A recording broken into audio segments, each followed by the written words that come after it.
Praise the Lord. கர்த்தர் நல்லவர்.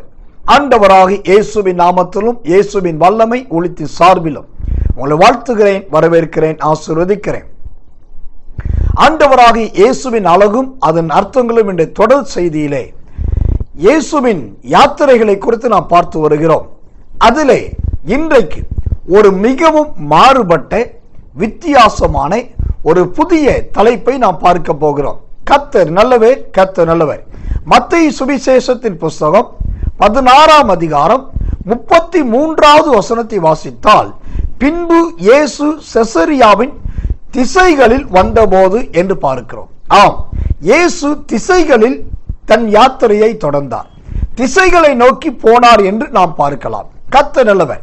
வடக்கே, தெற்கே, கிழக்கே, மேற்கே என்று 4 திசைகளிலும் இயேசு பிரயாணம் பண்ணியிருக்கிறார். அப்படி அவர் திசைகளுக்கு போனாரே, அதனால் என்ன? அதைவிட திசைகள் என்பது எதை குறிக்கிறது? திசைகள் என்றால் என்ன? லூக்கா சுவிசேஷத்தின் புஸ்தகம் 17ஆம் அதிகாரம் 24வது வசனத்தை வாசித்தால் அங்கு வேதம் தெளிவாய் சொல்லுகிறது. நாம் அதை வாசிப்போம். மின்னல் வானத்தின் ஒரு திசையில் தோன்றி மறு திசை வரைக்கும் பிரகாசிக்கிறது போல மனுஷகுமாரனும் தம்முடைய நாளிலே தோன்றுவார். கர்த்தர் நல்லவர்.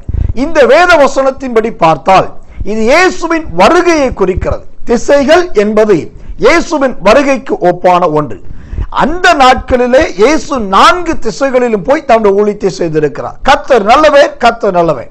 அப்படியானால் இந்த வருகையில், இயேசுவின் வருகையில் யார் யார் எடுத்துக் கொள்ளப்படுவார்கள்? வேதம் தெளிவாய் சொல்லுகிறது. மத்தேயு சுவிசேஷத்தின் புஸ்தகம் 24ஆம் அதிகாரம் 31வது வசனம் மற்றும் மத்தேயு சுவிசேஷம் 25ஆம் அதிகாரம் 34வது வசனம், 2 வசனங்களை வாசிக்கும் போது யாரெல்லாம் இயேசுவின் வருகைக்கு எடுத்துக் கொள்ளப்படுவார்கள் என்று தெளிவாய் சொல்லுகிறது. 1, வலுவான எக்கால சத்தத்தை கேட்கும் தகுதியுடையவர்கள். 2வது, அவரால் தெரிந்து கொள்ளப்பட்டவர்கள். 3வது, பிதாவினால் ஆசீர்வதிக்கப்பட்டவர்கள். 4வது, பரலோகத்தில் தனக்கான இடம் யாருக்கெல்லாம் ஆயத்தமாக்கப்பட்டிருக்கிறதோ அவர்கள். 5வதாக, ராஜ்யத்தை சுதந்திரித்துக் கொள்ள யாரெல்லாம் தகுதியாயிருக்கிறார்களோ அவர்கள். இப்படிப்பட்டவர்கள் தான் இயேசுவின் வருகையில் எடுத்துக் கொள்ளப்படுவார்கள். கர்த்தர் நல்லவே, கர்த்தர் நல்லவே. தேவனுடைய நாமம் மகிமைப்படுவதாக. அப்படியானால் ஆண்டவர் இன்றைக்கு கேட்கிறார், 4 திசைக்கும் நான் கடந்து வருகிற தேவன், நீங்கள் என் வருகைக்கு ஆயத்தமா இருக்கிறீர்களா? உங்களுடைய ஆத்துமா ஆயத்தமாய் இருக்கிறதா? உங்கள் ஆவிக்குரிய ஜீவியம் ஆயத்தமாய் இருக்கிறதா? எப்படி இருக்கிறீர்கள்? கர்த்தர் நல்லவை. என்னுடைய ராஜ்யத்தில் உங்களுக்காக இடத்தை ஆயத்தமாக்கும் அளவுக்கு உங்களுடைய நிலைமை எப்படி இருக்கிறது என்று கர்த்தர் கேட்கிறார். நாம் சிந்திப்போம், தேவனுடைய வருகைக்கு ஒப்பு கொடுப்போம். எந்த திசையிலிருந்து எப்போது தோன்றுவார் என்று நாம் அறியோம். ஆனால் ஒரு நாள் நிச்சயமாய் இயேசு தோன்றுவார், இயேசு வருவார். அப்பொழுது அவருடைய வருகையிலே நாம் பங்குள்ளவர்களாய் மாற வேண்டும். இந்த கடைசி காலத்திலே குடியும் வெறியும் உணவும் புசிப்பும் படுக்கையும் சுற்றுலாவும் பலவிதமான லாகிரிகளும் எல்லாரையும் கவர்ந்து இழுக்கிறது. ஆனால் கிறிஸ்துவின் பிள்ளைகள் தேவனுடைய வருகைக்கு நாம் ஆயத்தமாய் இருக்க வேண்டும். இரவானாலும் சரி, பகலானாலும் சரி, கர்த்தருடைய வருகைக்காக காத்திருங்கள். அப்பொழுது இது ஒரு திசையிலிருந்து தேவனுடைய எக்கால தொனி பயங்கரமாய் தொனிக்கும். அந்த வருகையின் தொனி கேட்கும் போது நாம் ஆயத்தமாய் இருந்தால் எடுத்துக்கொள்ளப்படுவோம். நிச்சயமாகவே கர்த்தர் உங்களையும் அதற்கு ஆயத்தப்படுத்துவார்.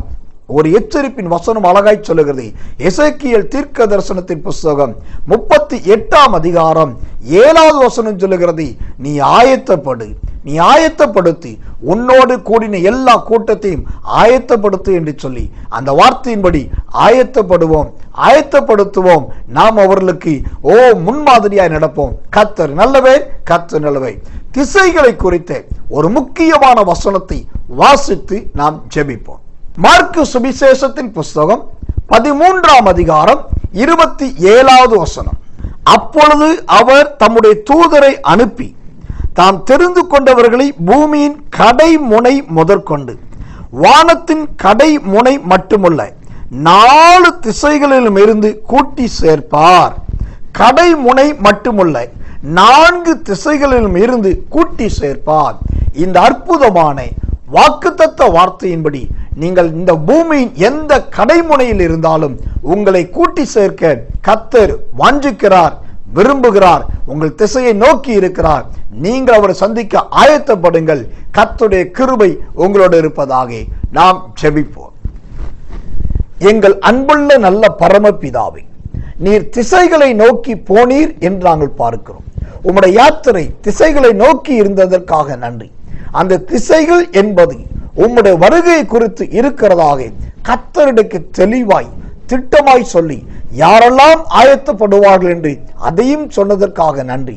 இதோ இந்த செய்தியை பார்த்து கேட்டு ஜெபிக்கிற என் அன்பு தேவ பிள்ளைகள் யாரானாலும் சரி, எந்த மதத்தினரானாலும், எந்த மார்க்கத்தாராக இருந்தாலும், எப்படிப்பட்டவர்களாக இருந்தாலும், தேவனுடைய ஊழியக்காரராக நான் பரிந்து பேசி ஜெபிக்கிறேன். உடைய வருகைக்கு இவர்கள் ஆயத்தமாகட்டும், உடைய வருகைக்கு தகுதியாகட்டும்.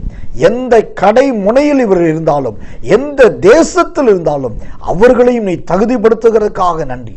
இப்பொழுதே உம்முடைய வருகைக்கு ஏற்ற பிள்ளைகளாய் நீ உருவாக்குகிறீர். உம்முடைய யாத்திரையில் இவர்களையும் பங்கு பெற வைக்கிறீர். அதற்காக நன்றி. ஜெபத்தை கேட்டதற்காக ஸ்தோத்திரம். இயேசுவின் நாமத்தில் பிதாவே. ஆமென், ஆமென், ஆமென்.